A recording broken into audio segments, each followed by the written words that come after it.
공부한다고 그만두면서 일을 도와주다가 등록을 하게 됐고요. 새벽부터 밤늦게까지 그 일을 도와줬습니다.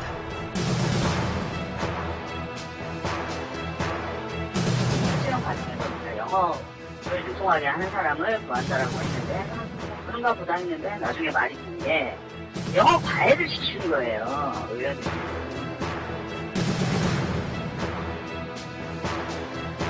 대선이 얼마 안 남았잖아요. 그러면 내년 예를 들어 대선 한 6개월 이전에 반드시 입법화한다고 여야가 합의하지 않으면 이거 물 건너갑니다. 왜냐하면 그것도 바빠지면 국민들이, 유권자들이 여기에 신경 쓰겠어요. 20대 국회가 개원한 지 이제 한 달이 조금 넘었습니다.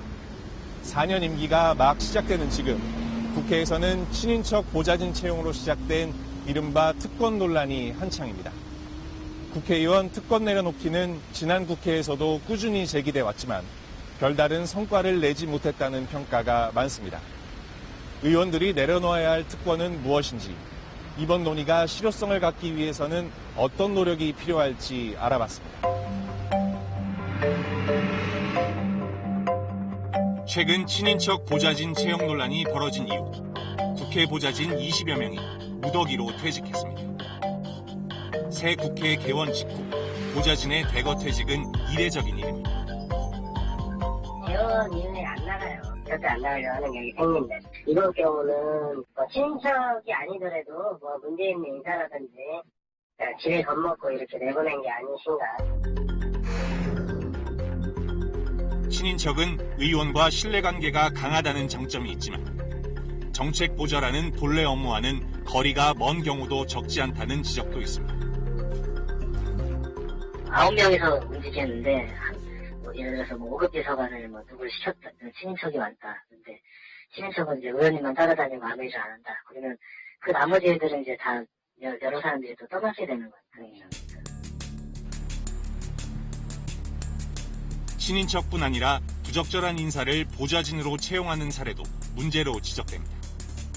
정책 개발 보좌를 목적으로 월 100여만 원의 급여를 주는 인턴에게 개인 교습을 시킨 경우도 있었다는 증언까지 나옵니다. 영어를 잘하는 사람을 뽑아서 방 일이나 무슨 정책 이런 거를 하는 게 아니라 의원님 개인 그 영어 과외죠, 영어 과외. 이 영어 과외 일을 받은 친구니까 매일 출근할 필요도 없는 거고 의원님 시간 내가지고 2시간이면 2시간. 청탁을 받아 채용하거나 다른 공공기관에 취업할 경력을 쌓기 위한 서류상의 보좌진도 있었다고 관계자들은 말합니다. 5급에 있던 공무원이나 아니면은 그 6급 이상의 공무원을 1년 이상 한 이런 식으로 자격 조건이 있어요. 네. 네, 그런 조건에 맞추기 위해서 어떻게 보면 보좌관으로 올렸다가 비서관으로 내렸다가 이런 경우도 되게 많고요. 친인척의 채용을 막는 법안은 12년 전인 17대 국회부터 지난 국회까지 5차례나 발의됐지만 제대로 논의조차 되지 못하고 폐기돼 버렸습니다. 이제는 단순히 친인척의 채용을 금지하는 것이 아니라 부적절한 인사의 채용을 막을 수 있도록 보좌진의 이력을 공개하는 제도가 필요하다는 주장이 나오고 있습니다. 8촌 이내를 채용하지 마라, 6촌 이내를 하지 마라. 저는 그거보다는 소신 있게 채용한다면 할 수도 있는 것 같습니다. 투명하게 보좌관은 누구누구를 어떻게 채용했는지를 다 밝히는 것을 저는. 나는 이 사람을 쓴다라고 당당하게 얘기하고 사실 이제 그렇게 해놓으면 웬만한 사람은 못 쓸 수 있는 여지가 많아지잖아요. 근데 나는 써도 문제가 없겠다고 판단한다. 이 사람 능력 괜찮다고 믿는다라고 하면 공시하고 우리가 보좌진 친인척 특채 문제가 발화점이 돼 국회의원 특권 논란이 정치권의 핵심 화두가 됐습니다. 정세균 국회의장과 여야 3당의 원내대표가 만났고 이 자리에서 불체포 특권과 세비 동결 등 특권 내려놓기에 합의했습니다. 불체포 특권 개혁, 또 세비 동결 문제, 친인척 보좌진 채용 금지 등을 심도 있게 논의하자는 데도 뜻을 같이 했고, 국회의원은 현행범이 아닌 경우 국회 동의 없이 체포되지 않는다는 내용의 불체포 특권을 포기하겠다고 정치권이 먼저 제기한 이유는 뭘까? 범법 행위가 분명한데 체포돼야 되는 상황인데도 불구하고 그 72시간 내에 상정되지 않으면은 자동 폐기가 되는 그런 것을 아주 나쁘게 이용한 거죠. 그러니까 자기네도 스스로도 아는 거예요. 권위주의 시대 정권으로부터 국회의원의 신변을 보호하기 위해 만들어진 불체포 특권이 원래 취지와 달리 제 식구 감싸기에 악용돼 왔다는 주장입니다. 국회에서의 발언에 대해 국회 밖에서는 책임을 지지 않는다는 면책 특권 역시 악용되는 경우가 많아 폐지하거나 제한해야 한다는 주장이 정치권 내부에서 나오고 있습니다. 20대 국회 개원 이후 몇몇 의원들이 사실이 아닌 내용을 발언하거나 적절치 못한 표현을 한 것이 알려지면서 허위사실 유포에 대해서는 국회의원이라도 책임을 져야 한다는 목소리가 힘을 얻고 있습니다.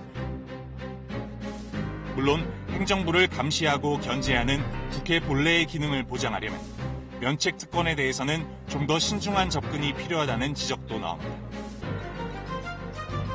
국회의원의 그 조사 기능도 있거든요. 그런 과정에서 상당히 그 강한 발언을 하거나 또는 상대를 모욕할 수도 있는 이제 이런 발언들이 나오게 되겠죠. 그러면 이제 그것이 만일 면책 특권을 완전히 내려놓게 되면 국회는 뭐냐? 말 조심을 해야 된다. 라는 그게 되거든요.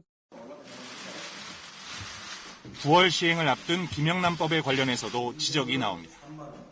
김영란 전 권익위원장의 초안과 달리 부정청탁을 금지하는 대상에 국회의원이 제외됐기 때문입니다. 일반인이 공무원에게 각종 인허가를 청탁하면 위법이지만 같은 내용을 국회의원에게 부탁해 국회의원이 영향력을 행사하는 것은 문제가 되지 않는 겁니다. 자신들 그것도 특권이에요. 아니 의원들이 청탁하는 거는 김영란법에서 제한되는 것만큼 큰 특권이 어디 있어요? 국회의원들이 자신의 이해관계를 극대화시키기 위해서 만든 편법적 법안이에요. 비판이 일자 정치권 내에서도 김영란법 적용 대상에 국회의원을 포함시켜야 한다는 법 개정 움직임이 일고 있습니다. 정세균 국회의장은 의장 직속의 자문기구를 신설해 특권 내려놓기 논의를 진행하겠다며 강한 의지를 내보였습니다. 전문가들은 이 자문기구가 17대 국회에서 시작된 윤리심사 자문위원회의 한계를 넘어서야 한다고 지적합니다.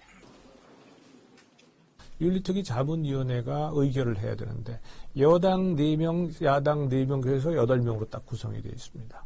추천이 많은 경우에 여당이든 야당이든 일종의 방탄식으로 이렇게 해서 합의가 안 되는 경우가 많아요.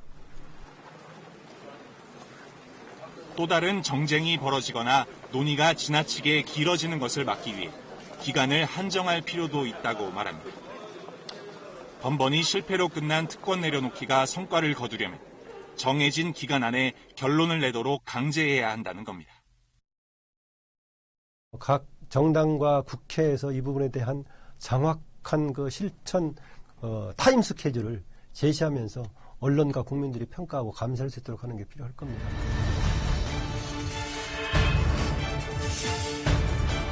2004년 17대 국회에서 시작된 특권 내려놓기 논의가 12년 만에 20대 국회에서 다시 한번 시험대에 올랐습니다.